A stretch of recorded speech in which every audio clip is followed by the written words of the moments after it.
Hello students, this is Ejaz Sir's Maths Academy and I am Ansar sir.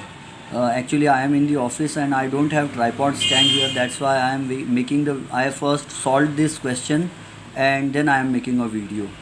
This question is from the assignment given by me to you. It is from group 3, question number 8, and this question is asked to me by Gauri. The question is, a wire of resistance 100 ohm is uniformly stretched until its length increases by 5%. What will be its resistance after stretching? We know resistance is directly proportional to length of the conductor. So naturally this wire is stretched, so its resistance also will increase. Since length is increasing by 5%, the resistance also will increase by some amount. So we have to find that new resistance, and we are supposed to assume the volume of the wire to be the same. Okay, so let us see. Given is initial resistance of the wire is given to be 100 ohm R1. Let the original length of the wire be L1 and final length L2 will be, how much will be the final length? Original length plus 5% new length. The wire is stretched by 5%, means there will be original length as well as new 5% length. Since the wire is stretched, its total length will increase. So that's why we are writing final length L2 will be L1 plus 5% and 5% of L1. Okay, so this will be L1 plus 5% of L1, and we can write it as L1 plus 5 upon 100. 5% per means divided by per kilometer, per meter, and cent means century. So 5% means 5 upon 100 of L1. Okay, so L2 will be, we can take L1 common and it becomes 1 plus 5 by 100. We can write it as L2 upon L1 is equal to 1 plus 1 by 20. We can divide 100 by 5. So we'll get L2 by L1 is equal to 21 by 20. We will use it, remember this value. Now see the relation here. We know resistance is directly proportional to length and resistance is inversely proportional to area of cross section. So if we join these two, we get R is directly proportional to L and inversely proportional to area of cross section.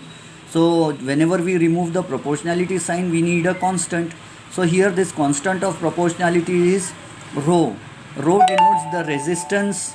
It denotes the resistance of the material of the conductor. Sorry. It denotes the resistivity of the material of the conductor. So we can write R is equal to rho into L upon A, where rho is the resistivity of the material of the conductor. And remember, so we can write R1 is equal to rho 1 into L1 upon A1. And for second resistance, new resistance, we can write R2 is equal to rho 2 into L2 upon A2.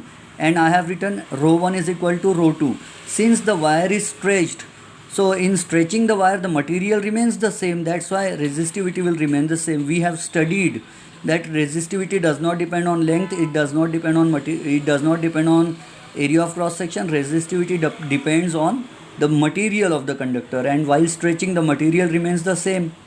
Now see further.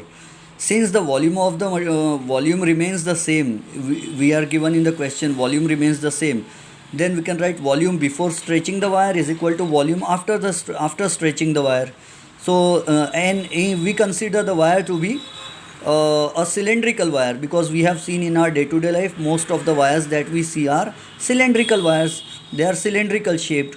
So we can write the formula for volume of a cylinder. And what is the volume? Initially the wire has, see, I have drawn a small diagram also. H1 is equal to L1. Initially the wire was thick and its length was short. And on the right hand side, see, I have drawn another wire. We have stretched the original wire. So its height, that is actually its length, L2 has increased. Length has increased but area of cross section has decreased. This thick wire L1 has become thin wire L2. When we stretch its length, its area of cross section will decrease. It will become a thin wire. So we are writing, but the volume will remain the same. So we are writing pi R1 square H1. Actually I am writing this pi R1 square H1 to show you that it is volume of a cylinder and wires are cylindrical in shape. So it will be pi R1 square H1 is equal to pi R2 square H2. And what is pi R1 square? Area of cross section of the left hand sided wire. On the left hand side the wire is thicker, so its area of cross section is greater, A1, and its length is L1, I should have written beside L1 I should have written A1. Its area of cross section is A1. Area is greater, thicker wire. Okay, on right hand side, pi r2 square will be replaced by A2 because pi r square is area of cross section. So A2 and H2 will be replaced by L2. L2 is greater than L1 and A1 was greater and A2 is smaller, because in stretching the wire the length will increase but area of cross section will decrease. Now we can rearrange it to get A2 upon A1. We'll get A2 upon A1 is equal to L1 upon L2.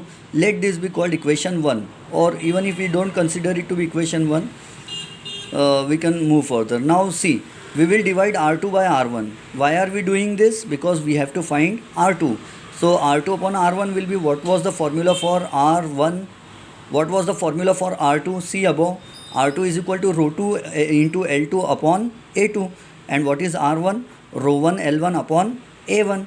So rho 1 rho 2 will get cancelled because in stretching the wire the material remains the same, and since the material is the same, resistivity will be the same and it will get cancelled. And what is left? L2 upon A2 into, I have directly brought it into multiplication, and its reciprocal will be done. So it will be A1 upon L1. So L2 upon L1 into A1 upon A2 is equal to L2 upon L1 into, see, what was A2 upon A1 in equation 1? L1 upon L2. And what would be A1 upon A2? L2 upon L1. So instead of A1 upon A2, we are writing L2 upon L1 from equation 1. And that gives us R2 upon R1 is equal to L2 square upon L1 square. So we will write R2 is equal to R1 into L2 upon L1 whole square. And how much was R1? 100. And we have brought the value L2 upon L1 is equal to 21 upon 20, and we'll take its square. Since there is no space further to solve, I leave it to you. You will solve it. 21 square will be 441 and divided by 20 square will be 400. So 100 divided by this, that will become 400, and 21 441 divided by 4. I think this answer should be 110.25 or something like that will be the answer, around 110 ohms. Okay, so this is I have solved this equation for Bhargavi as well as for other students of mine, CBSE students. Remember, this is a HOTS type of question, and such a question has been asked in previous board exam for 5 marks, and a similar question is given in Evergreen Notes. If I remember, I will give that question or show that question to you. Okay, best of luck. Thank you very much.